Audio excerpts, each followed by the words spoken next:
नमस्कार आप सभी को। अगर मैं आपसे ये कहूं कि एजेस का ये सवाल, ये कॉम्प्लिकेटेड सवाल आप 30 सेकंड में सॉल्व कर सकते हैं, तो क्या आप यकीन करेंगे? बिल्कुल आपको करना पड़ेगा थोड़ी देर बाद। तो सबसे पहले हम एक कॉन्सेप्ट सीखते हैं सिंपल सवाल के थ्रू, राइट? देखो, सवाल ये है, 5 years ago father was 6 times as old as his son. 9 years hence father will be 5/2 times as old as his son. What is the present age of son? है ना? इस सवाल को हम नॉर्मल मेथड से भी करेंगे तो भी हो जाएगा, लेकिन जब सवाल थोड़ा सा कॉम्प्लिकेटेड आता है इस टाइप का, तब हमें टेक्निक्स पता होनी चाहिए ताकि हम समय बचा पाए। तो इस सवाल पर तो अभी हम आएंगे, पहले ये देखते हैं। देखो, आज से 5 साल पहले यानी पास्ट की बात हो रही है। यहां पर दो लोग हैं, फादर एंड सन, है ना? और 9 साल बाद की बात हो रही है। 5 साल पहले क्या था कि फादर की एज जो है सन की एज का 6 गुना थी। मतलब फादर और सन की एजेस का रेशियो क्या था? 6:1। और 9 साल बाद क्या होता है? Father will be 5/2 times his son. मतलब अगर सन की एज 2 यूनिट है तो फादर की एज 5 यूनिट हो जाएगी। मतलब दोनों का रेशियो 5:2 हो जाएगा। अब आप एक चीज यहां पर नोटिस करें कि -5 से +9 जाने में आपको 14 ऐड करना पड़ेगा, राइट? जो इन दोनों का डिफरेंस है।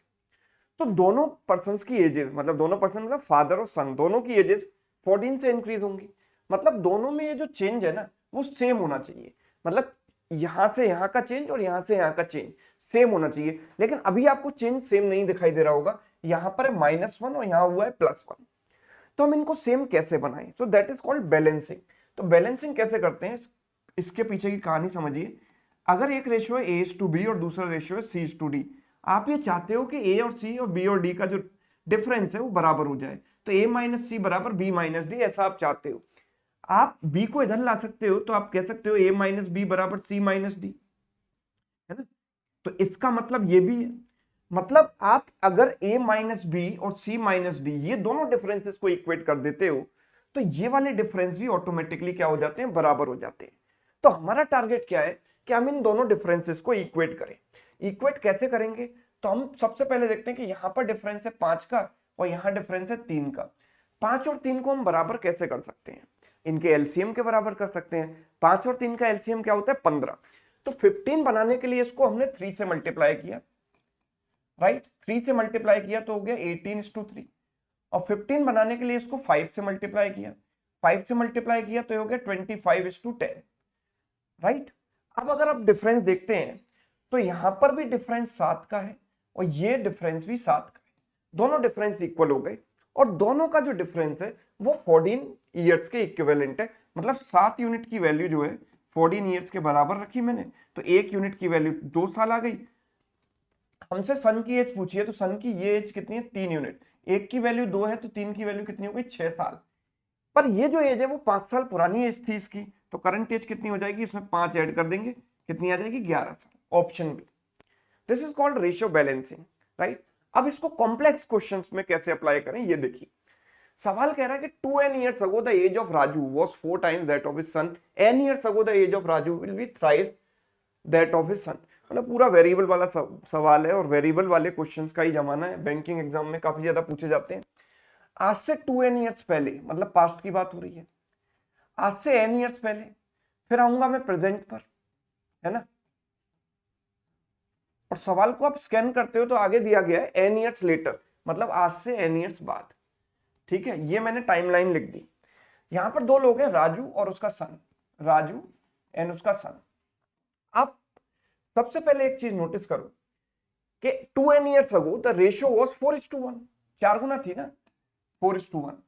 n years ago the ratio was 3:1, thrice थी, तो 3:1 हो गया n years ago, है ना?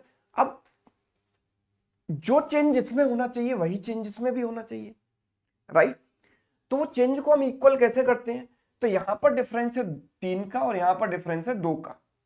3 और 2 का एलसीएम होता है 6। 6 बनाने के लिए इसको 2 से मल्टीप्लाई करना पड़ेगा और इसको 3 से।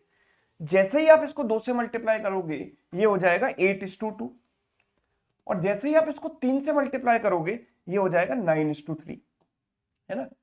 तो मैं इनको ऐसे लिख देता हूं, बात तो वही है, this is 4:1 and this is 3:1। लेकिन हुआ क्या कि यहां पर डिफरेंस 1 यूनिट का और यहां पर भी डिफरेंस 1 यूनिट का, ये बराबर हो गए। और मुझे ये समझ आ गया कि n ईयर्स का जो गैप है, मतलब इन दोनों में 2n और n में कितने का गैप है? n का गैप है। n से प्रेजेंट में आओगे फिर n ऐड करोगे, और फिर यहां पर फ्यूचर में जाओगे, फिर n ऐड करोगे। तो n का गैप मतलब रेशियो में 1 यूनिट। तो हमें सिंपल क्या करना है कि n का गैप यहां पर चाहिए, तो रेशियो में 1 यूनिट ऐड करनी है, यहां भी 1 यूनिट ऐड करनी है, तो ये हो जाएगा 10:4। तो सपोज सवाल ये पूछा गया होता कि प्रेजेंट एजेस का रेशियो क्या है, तो आप कहते 10:4 या 5:2, डायरेक्ट आंसर आ जाता। फ्यूचर में आप जाओगे तो फिर से n ऐड करोगे, यानी 1 इसमें और 1 इसमें ऐड करोगे, तो हो गया 11:5। और n ईयर्स बाद इनका जो सम है वो 80 है, मतलब 11 + 5 16 यूनिट की वैल्यू कितनी हो गई, 80 साल। एक यूनिट की वैल्यू कितनी हो जाएगी, 5 साल। जब एक यूनिट की वैल्यू 5 साल हो गई तो डिफरेंस पूछा गया है। डिफरेंस तो हर पॉइंट ऑफ टाइम पर सेम ही रहता है। जैसे अगर आप यहां डिफरेंस देखोगे तो 6 यूनिट, ये भी 6 यूनिट, ये भी 6 यूनिट और ये भी 6 यूनिट। डिफरेंस दो लोगों का हमेशा कांस्टेंट रहता है। तो 6 यूनिट की वैल्यू कितनी हो जाएगी, एक की वैल्यू 5 है, तो 6 × 5 30 साल। 30 years is right answer, option D.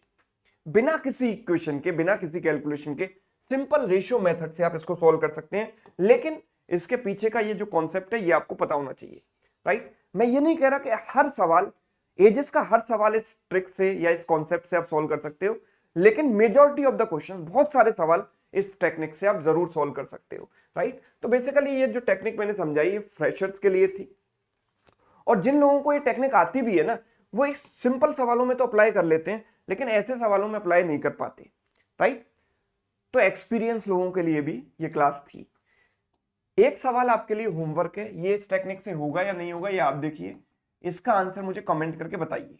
और साथ ही साथ एक और जरूरी अनाउंसमेंट आप सुन लीजिए, एक गुड न्यूज है आपके लिए।